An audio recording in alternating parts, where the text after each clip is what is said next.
about the bridge reversal project. But until this small section of America...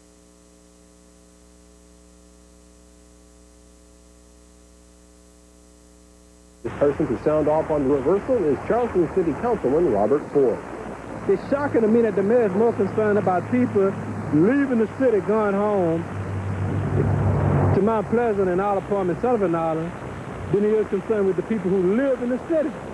Ford says while Mount Pleasant residents are getting shorter traffic jams, Charleston residents are getting short-shrifted. Ford points to taxpayer money that's used to pay police officers who work the reversal. But Police Chief Reuben Greenberg has said the officers would be working anyway, so the cost to the taxpayer is the same. And Mayor Joe Riley says easy access to and from bedroom communities like Mount Pleasant is vital to attracting new industry to Charleston. If people feel that they can't easily leave Charleston at the end of the workday, then that hurts us. Right now, the bridge reversal will happen each day, and it'll stay that way unless the Attorney General rules Highway Commissioner Margaret Rush has the authority to stop it. Mayor Riley doubts that will happen. Well, that's not the law. He's not the rule that. I'm not worried about that. In fact, the spokesman in the Attorney General's office says the matter is not really a legal question, but more one of prior policy and cooperation between the cities. Matt Parcell, News 4, Charleston.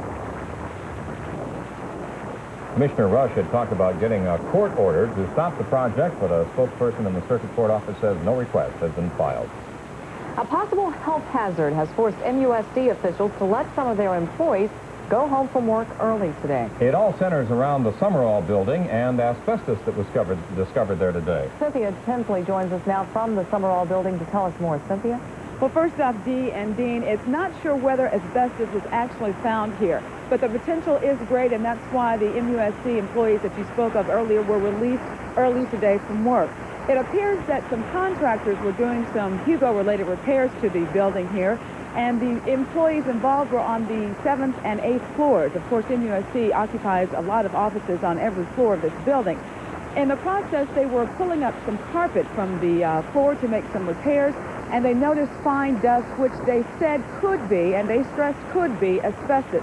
For that reason, the employees on both floors were let go today early from work at about 3 o'clock this afternoon.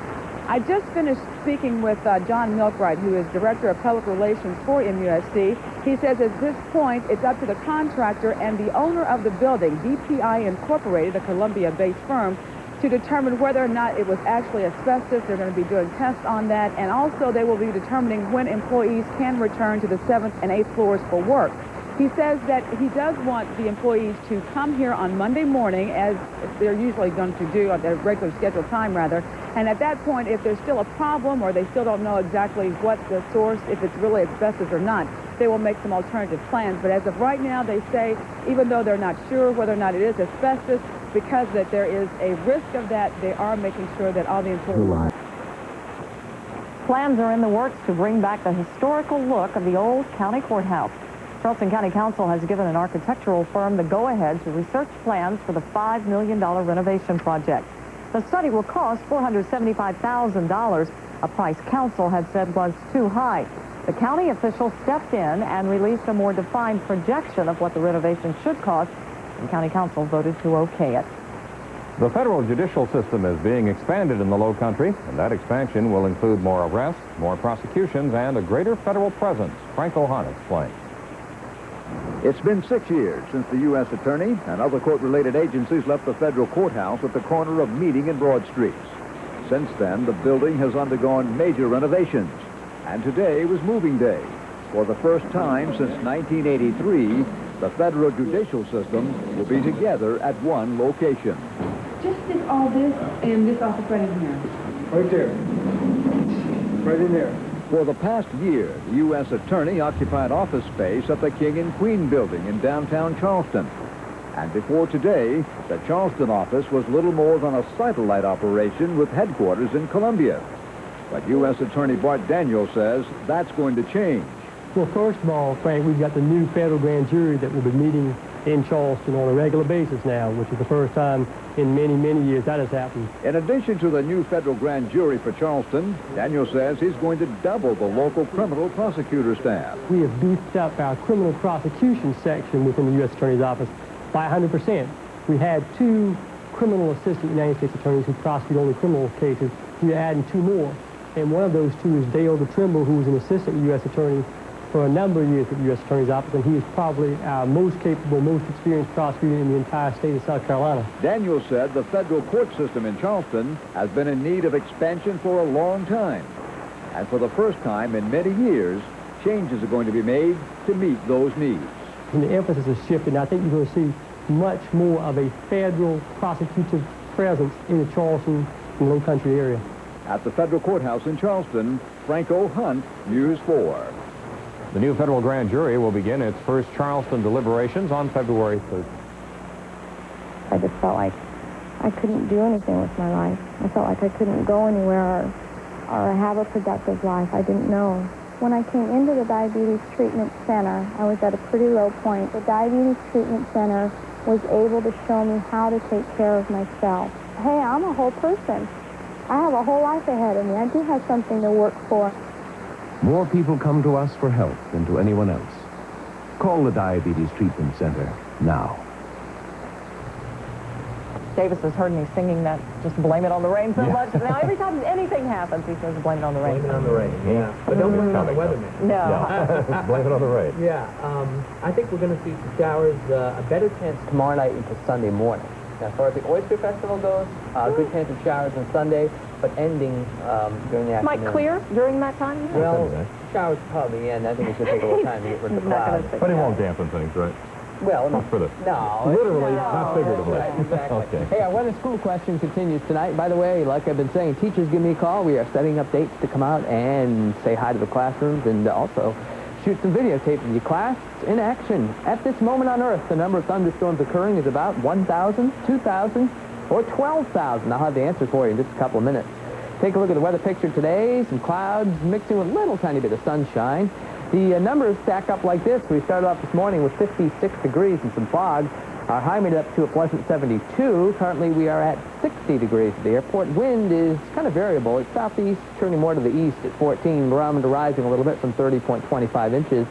Humidity at 84%. Our dew point at 55 degrees. Fair amount of moisture in the air.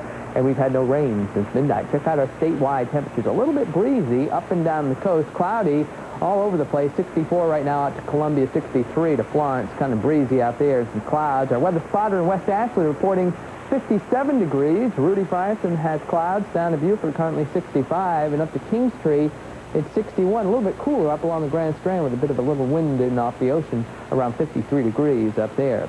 Take a look at the southeast satellite picture tonight. You can see a fair amount of clouds across South Carolina.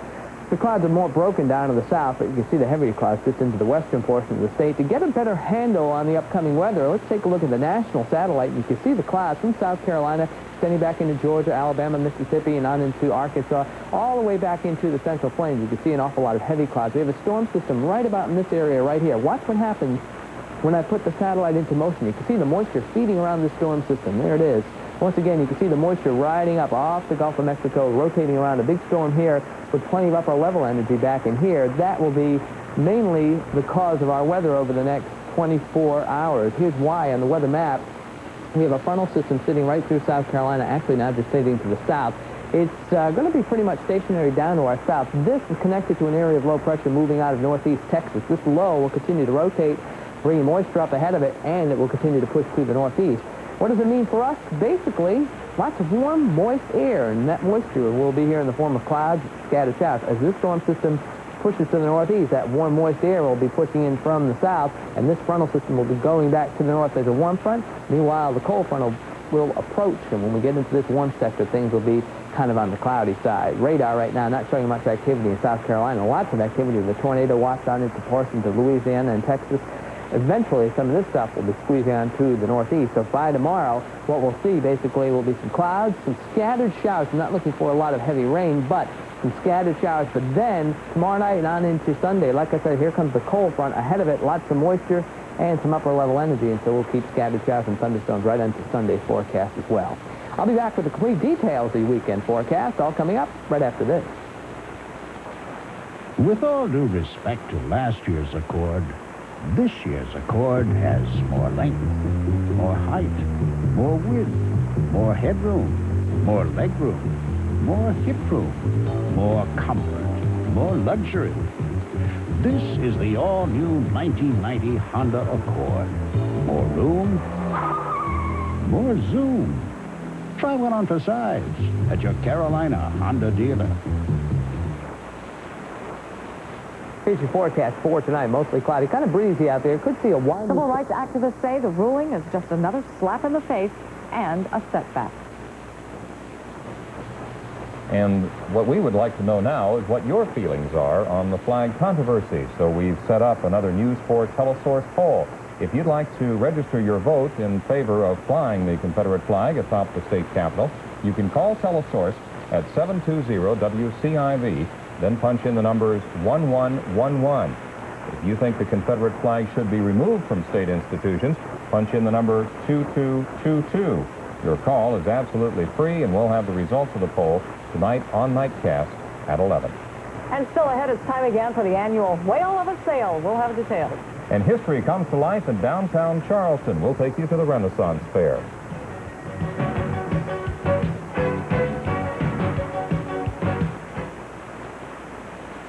If you didn't know you could save up to $1,000 with factory dealer incentives on this truck, how would you feel? I'd feel sorry. If this chance to save on Toyota's lowest price truck just came and went without seeing your Toyota dealer, what would you say? I'd say I'm sorry I missed it. But you haven't missed it. It's going on right now. Up to $1,000 factory dealer incentives on trucks like this. Save on 4Runners. Save on 4x4s. But hurry to your Toyota dealer or... I don't want to be sorry. Yes, sir, we realize there's quite a bit of fat on it. My daddy says that's the best part of the steak. That's the way we cut it. Fat is good. Fat's Domino. The Fat Boy. Minnesota fat. My big fat cousin. He is fat. At Food Lion, you'll never have to complain about paying $3 or $4 a pound for fat. We sell USDA choice, heavy western, grain-fed beef. But we make sure there's just enough trim to ensure good taste and no complaints. You know, it really is impolite to complain. Yeah, very impolite. It was Thursday. Coming home from the theater, it started.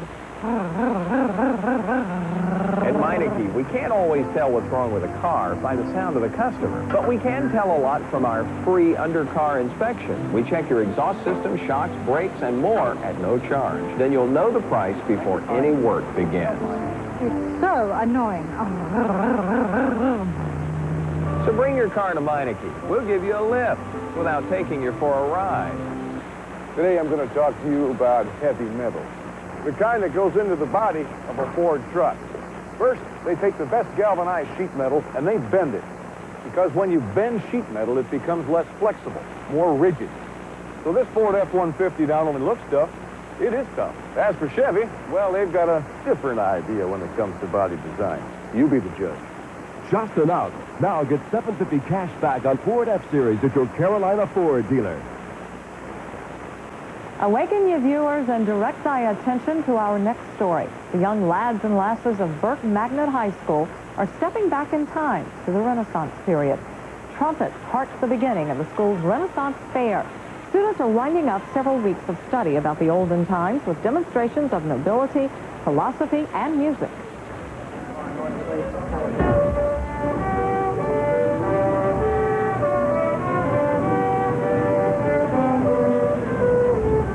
The revelers are ninth graders at Burke Magnet.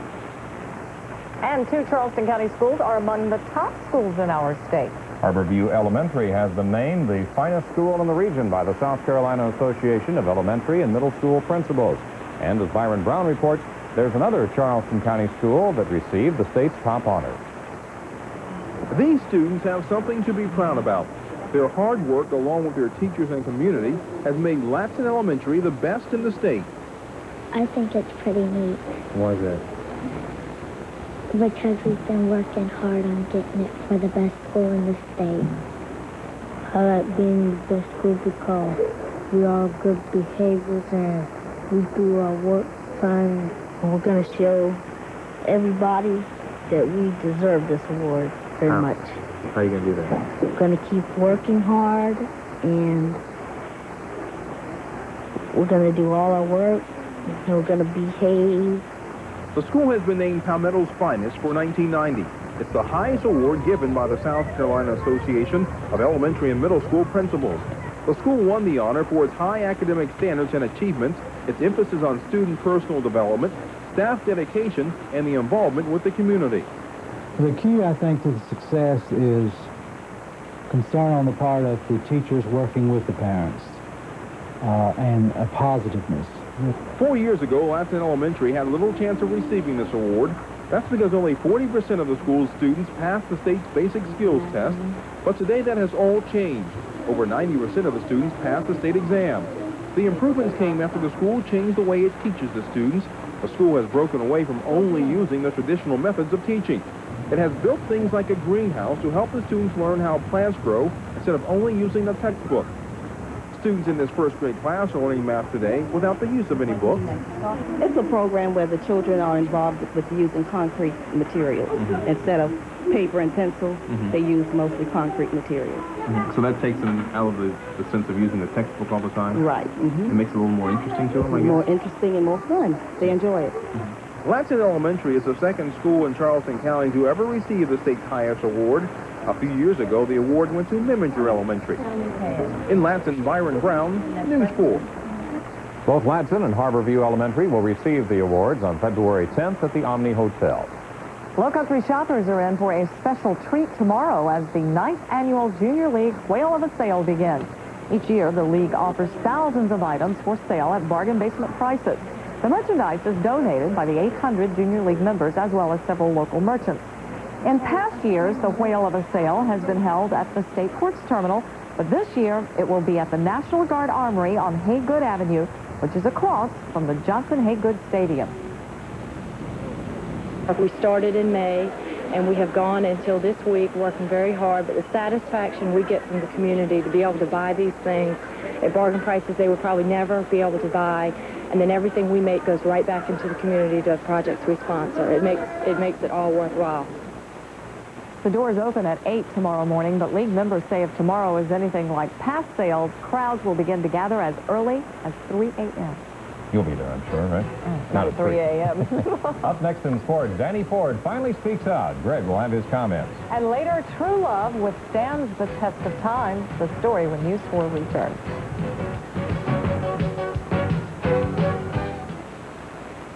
James Oldsmobile guarantees the lowest advertised prices. We guarantee it.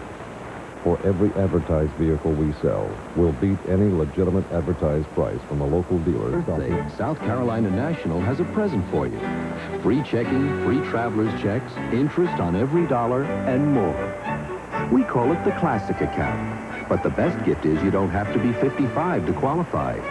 You can start 5 years earlier for 5 years more classic benefits. If you're 50 or over, it's the kind of offer other banks just can't hold a candle to. Now, for a limited time, get a guaranteed rebate at your Jeep and Eagle dealer.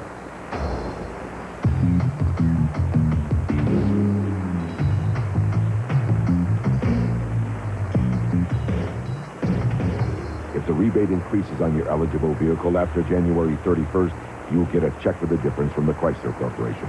No other car company has ever done that. The guaranteed rebate. Offer ends soon. See your Carolina Jeep Eagle dealers where you can expect the best. At first they couldn't find Danny, and then when they did find him, he didn't want to say anything, except today I understand he finally spoke out. Where was it? Where did you find Where it? he feels the most comfortable, and you can pretty much guess where that is. Where does the third winningest active coach in college football do the day after his resignation? Well, if it's Danny Ford, chances are he's out getting dirt under his fingernails at the farm. And that's just where we found him, and got his first reactions to the resignation. He's no doubt unhappy about having to give up the reins of the Tiger football team, a team he built into national prominence. He wants to make one thing clear. He is not admitting to breaking the rules, and that's not why he resigned as coach. And by no shape or form was that why I resigned, and I want that's got to be very clear. That's got to be very clear for my attorney. That's got to be very clear to me, and I think that'll be proven in May.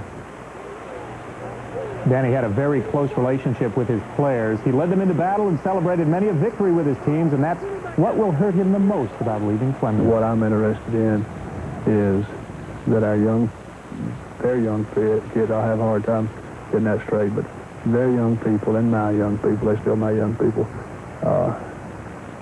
go forward and try to have a great football team next fall. That's not just lip service, folks, and his players proved that late last night when they demanded that Danny Ford be reinstated as head coach. Coach Ford is the reason for many of us being here. We have the opportunity to receive a quality education and play football under a man who has been more than a coach to us. He's been that fatherly figure to us and has built a winning tradition here at Clemson. Everybody's real upset. Everybody's been talking about it all day. A big loss to university, big loss to us. I just want to say, is there any way possible that we can get together with the faculty and we can straighten this out? I wish it would be done. I wish that it would be done as soon as possible, and I wish that we can be considered and even thought about in the decisions that's going to be made about us in the near future.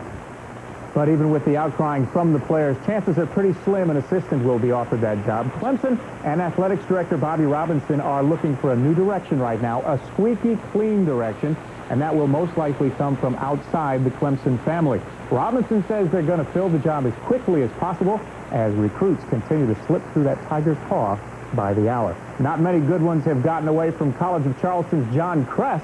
He always seems to keep a steady stream of talent flowing over there at the Johnson Center. Another great example for you. Last night as the Cougars hosted Augusta, another newcomer making a big contribution. That's Dean Dunbar from Indiana showing his touch from the outside. He nailed 4 of 4 from behind the three-point stripe. Also hit a deuce to add to the final Cougar tally of 71.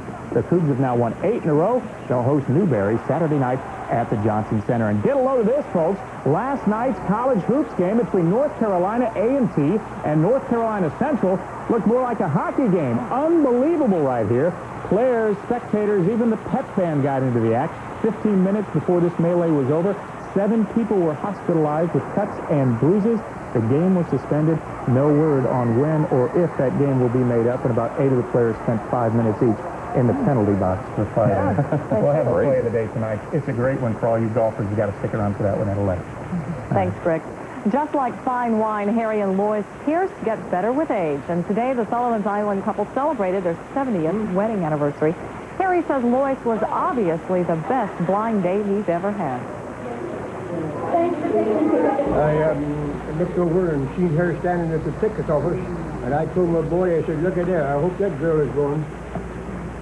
And sure enough, when they introduced her, she was the one her mother was the one that was giving the party. And I had a date with her before we got halfway across the Cupper River. And congratulations to Harry and Lois, who Harry says the honeymoon was pretty good, too. Savannah and Jacksonville, and down to Tampa, Florida, and back, spent 2 weeks, come back broke. How has the 70 years been for you? Been married.